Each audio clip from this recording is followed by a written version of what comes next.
The text message glared at me from my phone screen. I'm sorry, Veda. I can't do this anymore. Quinn makes me feel alive again. 23 years of marriage, reduced to a text message. I stood in our kitchen, my kitchen now, I suppose, clutching the granite countertop until my knuckles turned white. The morning sun streamed through the windows, highlighting the empty spaces where Wallace's things used to be. His coffee mug, his laptop, his presents. My name is Vada, and at 45, I never thought I'd be starting over. Mom? Leah's voice crackled through my phone. Are you okay? I've been trying to reach you all morning. He's gone, I managed to whisper. Your father left. For her. What? When? This morning, while I was at yoga. A bitter laugh escaped my throat. He even took the time to clear out our joint accounts. 23 years, and he couldn't even face me. I'm coming over, Leah said firmly. No, honey, you don't have to. I'm already in my car. I hung up and wandered into our bedroom, my bedroom now. The closet door stood open, his side eerily empty. A single sock lay forgotten in the corner, like a sad reminder of what was left behind. My phone buzzed again. Ross, my brother. Tell me you're not serious, he said when I answered. Wallace really did this? Apparently, Quinn makes him feel alive again. I mimicked Wallace's text message tone. Unlike his boring, aging wife. I'll kill him, Ross growled. I always knew he was a snake, but this… Don't bother, he's not worth it. I opened my laptop, logging into our bank accounts. Though I wish I'd known he was planning this. He's cleaned out everything except my personal account. That's illegal. We need to call… A notification popped up on my screen. An email from 7 months ago, hidden in a folder I rarely checked. From Wallace's investment broker, warning about suspicious transfers. Ross! I cut him off. I need to call you back. I opened the email, my hands shaking. Numbers jumped out at me. Large transfers, offshore accounts, dates spanning back years. Wallace hadn't just been planning his escape. He'd been orchestrating it meticulously. My phone buzzed again. Another text from Wallace. I hope someday you'll understand. We had some good years. I stared at the message, something shifting inside me. The tears dried up. The shock faded. In its place, a cold, clear purpose took root. Oh, I understand perfectly, I whispered to my empty house. And you have no idea what's coming. 3 months after Wallace's departure, I stood in the empty shell of what would become the city's newest boutique hotel. Dust motes danced in the sunlight streaming through floor-to-ceiling windows. My first major project since everything. Mrs. Harper? A voice called from behind. Just Veda, I corrected automatically, turning to face Andres, the hotel's owner. And I think this space is screaming for something bold, something that makes people stop and stare. Andres smiled, his eyes crinkling at the corners. That's exactly why I hired you. Your portfolio shows you're not afraid to take risks. If only he knew how true that was. My phone vibrated. Leah's face appeared on the screen. Sorry, I need to take this. Mom! Leah's voice was tight with anger. Did you know Dad's trying to sell the lake house? The lake house? Our family's summer retreat for 15 years? The place where Leah learned to swim, where we celebrated countless birthdays, where… He can't, I said firmly. It's in both our names. Well, he's showing it to potential buyers today. Quinn's with him. My hand tightened around the phone. How do you know this? Because I'm here right now, in the driveway. What? Why? Because I knew you'd want proof. There was a pause, followed by rustling. Hold on, they're coming out. Dad looks… different, stressed. Quinn's wearing this ridiculous designer outfit that probably cost more than my car. I could picture it perfectly. Wallace in his tailored suit, trying to maintain his successful businessman facade while everything crumbled around him. Wait, Leah whispered. They're arguing. I can hear them. Can't keep spending like this. Wallace's distant voice carried through the phone. The accounts are nearly empty. You promised me security, Quinn's sharp reply. You said once the house sold. I'm working on it. I have a potential investor. Their voices faded. A car door slammed. Mom? Leah's voice returned. Did you hear that? Every word. I turned back to the hotel's empty space, an idea forming. Honey, I need you to do something for me. Find out who this potential investor is. Already on it. Dad left his phone on the porch table while showing the house. I saw the name when a text came through. Someone named Andres. I looked across the room at Andres, who was studying paint swatches against the wall. A slow smile spread across my face. Mom? You still there? Oh, yes, I said softly. And I think I just found my way back into Wallace's world. Tell me everything you saw today. Don't leave out a single detail. You're playing a dangerous game, sis, Ross said, swirling his whiskey. We sat in his dimly lit study, the evening rain tapping against the windows. Wallace isn't as stupid as he looks. No, but he's desperate. I pulled out my phone, showing him the photos Leah had taken. Look at him. Designer suit, but it's last season's. Quinn wearing jewelry that probably came from pawning my grandmother's pieces. They're burning through money faster than he can move it. And you're sure about this Andres connection? Positive. Wallace has been trying to get a meeting with him for weeks. Little does he know, I'm redesigning Andres' entire hotel chain. My phone buzzed. Wallace's name appeared on the screen. Speaking of the devil, I muttered, showing Ross. Answer it, he urged. Let's hear what story he's spinning now. I put the phone on speaker. Wallace. Vada. His voice was soft, practiced. How are you? Wonderful. Just finishing the paperwork on my newest project. I heard about that. The hotel chain. He cleared his throat. Actually, that's partly why I'm calling. I was hoping we could meet. Talk about things. Ross made a gagging motion. I suppressed a laugh. What things, Wallace? Us.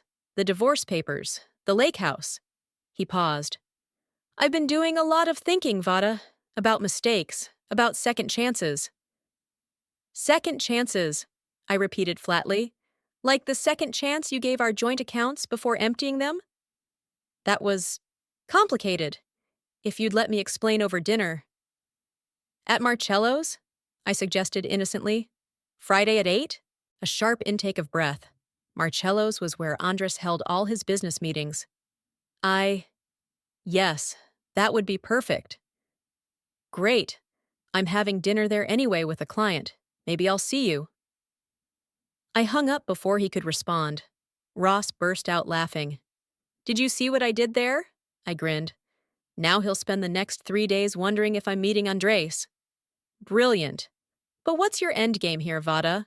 I walked to the window, watching raindrops race down the glass. Wallace thinks he can crawl back because his plan with Quinn is failing. He'll try to manipulate me, use me to get to Andres. But this time, I turned back to Ross.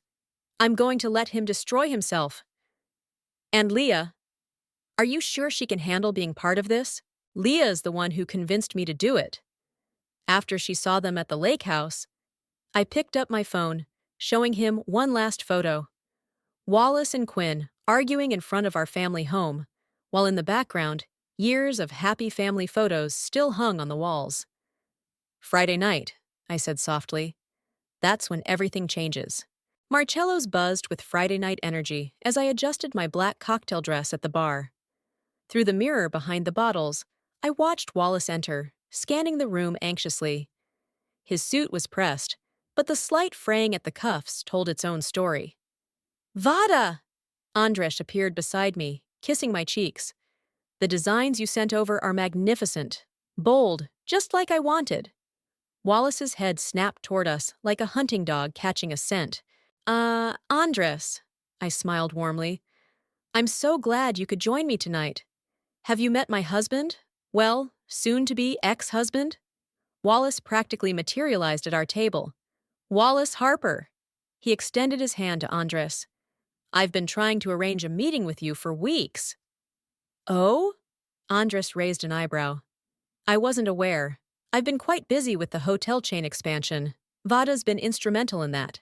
The muscle in Wallace's jaw twitched. Has she?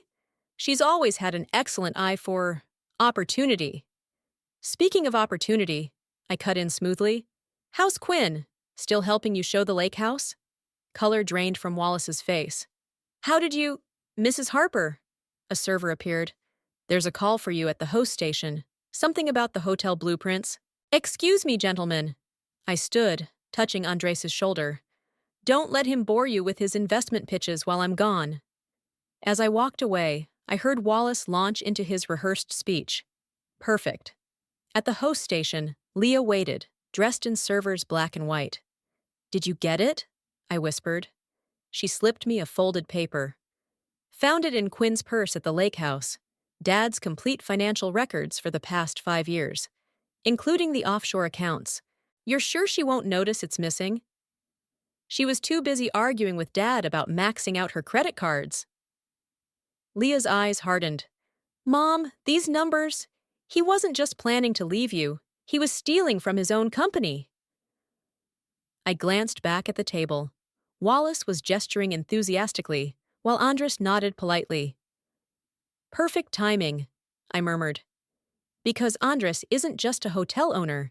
He's also the head of the investment firm Wallace has been trying to pitch to. The same firm that would be very interested in these records? Exactly. I tucked the paper into my clutch. Ready for phase 2?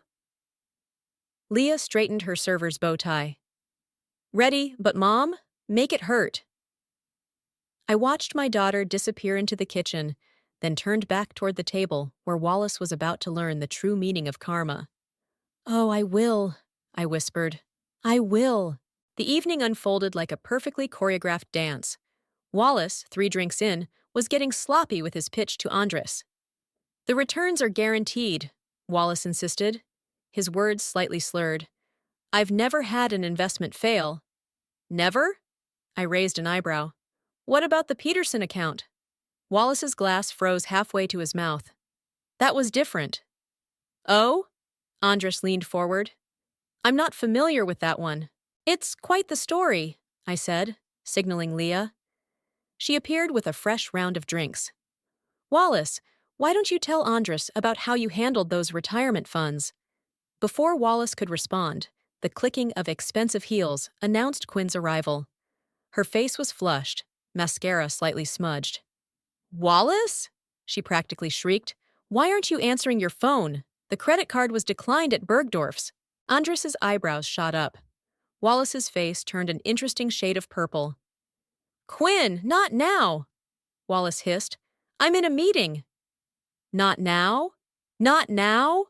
Quinn slammed her designer bag on the table, rattling the glasses. You promised me. Quinn, I interrupted smoothly. Those are beautiful earrings. Weren't they my grandmother's? The table went silent. Quinn's hand flew to her ear, her eyes widening. Wallace said— He said what? That they were a gift? I turned to Andres. My grandmother's jewelry disappeared the same day as our joint accounts. Fascinating coincidence, isn't it? Wallace stood abruptly, his chair scraping against the floor. Vada, stop. Stop what? I'm just catching up with my husband's girlfriend. By the way, Quinn, has he told you about the lake house's second mortgage? Or about the money he's been moving through shell companies? Quinn's face went pale. What second mortgage? Andres cleared his throat. Mr. Harper, I think we should discuss these allegations. There's nothing to discuss, Wallace sputtered. Vada's just bitter about— About what, Dad? Leah appeared, no longer in her server's uniform. About you stealing from Mom? From your company? From me? Wallace staggered back. Leah, what are you— Looking for this? I pulled out the financial records. Quinn really should be more careful with her purse at the lake house. Andres took the papers, his expression darkening as he scanned them. Mr. Harper, as head of the investment committee, I'm obligated to report these discrepancies. Wallace lunged for the papers, but Leah blocked his path. Quinn was already halfway to the door, her expensive heels clicking rapidly away. You planned this, Wallace whispered, staring at me with dawning horror. All of it. I stood, smoothing my dress. No, Wallace, you planned this. I just made sure everyone saw who you really are. The sound of his world crashing down was sweeter than any revenge I could have imagined. The aftermath at Marcello's spilled onto the rain-slicked street outside.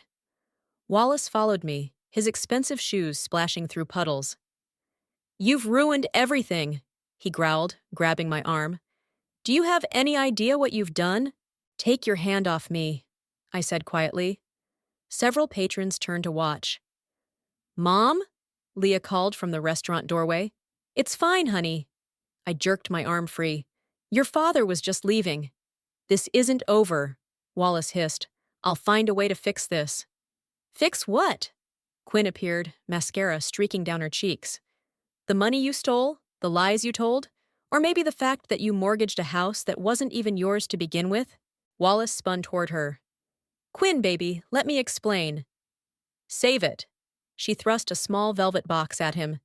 "Here's your grandmother's jewelry back. I won't be needing it where you're going." "Where I'm—" Wallace's face went slack. "What did you do?"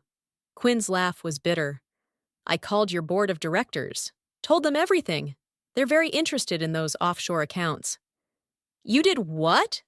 He lunged toward Quinn, but Ross stepped out of the shadows, placing himself between them. "Evening, Wallace," Ross said pleasantly. "Having woman troubles?" Wallace backed away, his designer suit now soaked from the rain.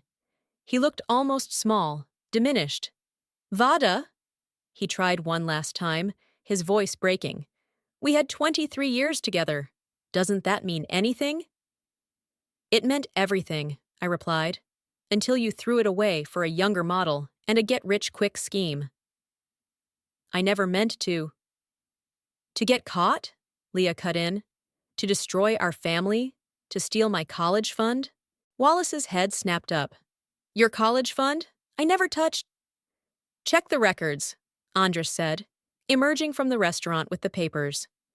"It's all there, along with evidence of extensive fraud that my firm will be investigating thoroughly." A police car turned the corner, lights flashing. "Quinn!" Wallace whispered. "You didn't—" "Actually," Quinn stepped back, "I did. Consider it my parting gift." As the officers approached, Wallace's facade finally cracked completely. He fell to his knees in the rain, expensive suit ruined, all pretense washed away. "Please," he begged, looking up at me. "Help me." I thought of all the nights I'd cried myself to sleep, of the emptied accounts, of our daughter's stolen future, of 23 years reduced to a text message. "Goodbye, Wallace," I said softly, taking Leah's hand.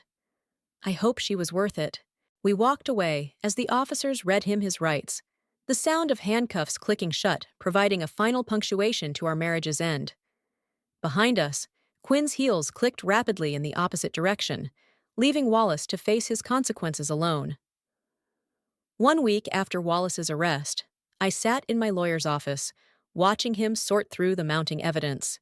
"They found everything," Mark, my attorney, said, spreading documents across his desk. "Offshore accounts, forged signatures, embezzled company funds. The board is pressing charges, and that's just the beginning." "What about Mom's assets?" Leah asked, squeezing my hand. "The courts have frozen all accounts linked to Wallace. But," Mark smiled, sliding a document toward me, "the lake house is being returned to your sole ownership, Vada, along with compensation for the stolen funds." My phone buzzed. Ross's text read, "Turn on Channel 7 now." Mark grabbed his remote, flicking on the office TV. Wallace's face filled the screen, being led out of his company's building in handcuffs. "Breaking news," the reporter announced. "Local business executive Wallace Harper has been charged with multiple counts of fraud and embezzlement. Sources say the investigation began after his estranged wife." "Turn it off," I said quietly. Despite everything, seeing him like this brought no joy. "Mom!" Leah's voice was gentle. "Are you okay?" "I'm fine. It's just—" I gestured at the TV. "This isn't how I imagined our story ending." The office door opened, and Andres walked in, carrying a thick portfolio. "Perhaps it's not an ending," he said, placing the portfolio before me. Maybe it's a beginning. I opened it to find contracts for not just the hotel chain, but 3 additional major design projects. My firm has clients worldwide, Andres continued. They're all asking for you, Vada. Your work on the hotel has already generated buzz in the industry. I don't know what to say. Say yes, Leah urged. Mom, this is everything you gave up when you married Dad. Your career, your dreams. A knock interrupted us. Mark's assistant entered, looking uncomfortable. Mrs. Harper, Quinn is here. She's asking to speak with you. I exchanged looks with Leah. Send her in. Quinn entered. Her designer outfit replaced by simple jeans and a sweater.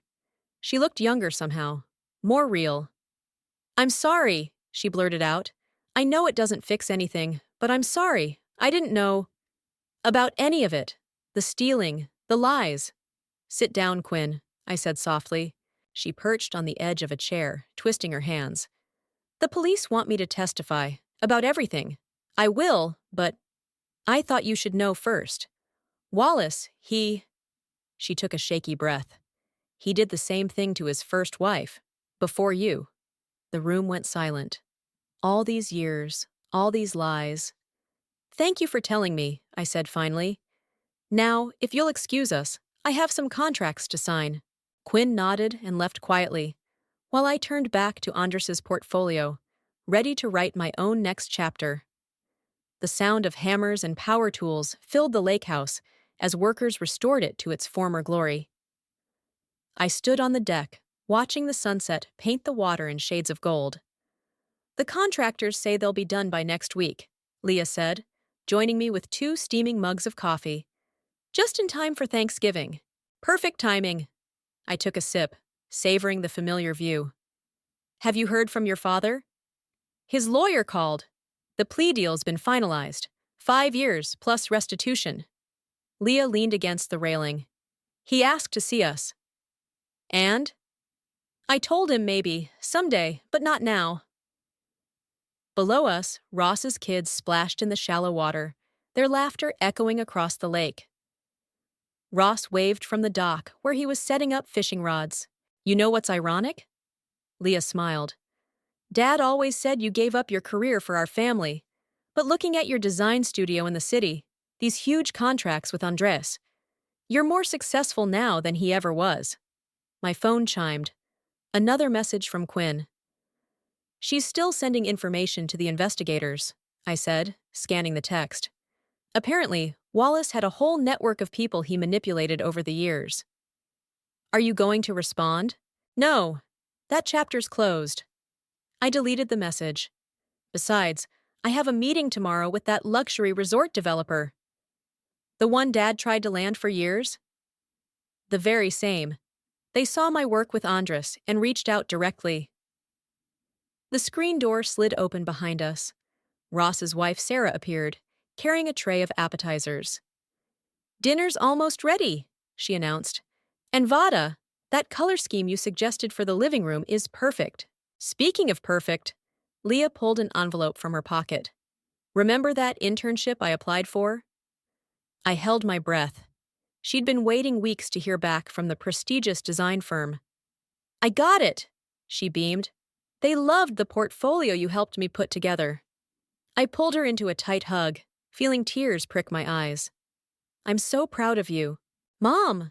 She pulled back, her expression serious. Thank you, not just for helping with the internship, but for showing me what real strength looks like. Below us, Ross called out that the fish were biting.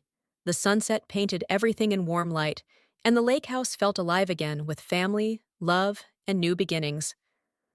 Come on, I linked my arm through Leah's. Let's go join the others. We have plenty to celebrate. We walked inside together, leaving the past where it belonged. Behind us, while our future stretched ahead, bright and full of promise.